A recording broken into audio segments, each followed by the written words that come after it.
Chair. Welcome back, Director Clapper, General Stewart.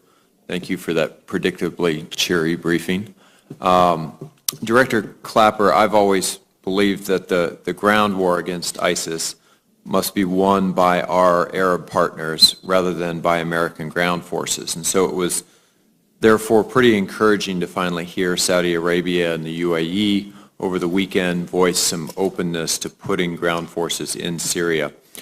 What's the intelligence community's assessment of the capability of Saudi and UAE ground forces, and how realistic do you think this proposal is? In other words, do you assess that they actually have the political will to potentially do that? Well, let me start with the UAE, which is a very, very capable military, although small. The performance of their counter-terrorist forces in Yemen have been quite impressive. I think certainly appreciate and value the Saudi willingness to engage on the ground. I think that will be a challenge, would be a challenge for them if they were to try to take that on. If I could add, absolutely. Fully concur with the UAE forces. Whether they have the capacity to do both Yemen and something in Iraq, Syria is questionable for me. Yeah. I think they're doing extremely well in Yemen, but the capacity to do more is pretty limited. Thank you both.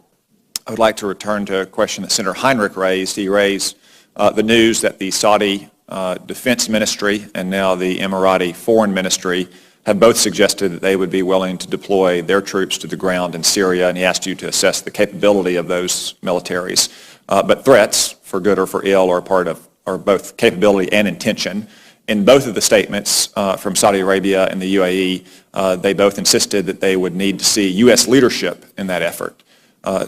Director Clapper, do you have any idea what kind of leadership they're talking about, what more they would expect to see from the United States that they apparently are not seeing at the moment? Well, I don't know what, I took it to mean specifically with respect to if they deployed a significant military force into Syria.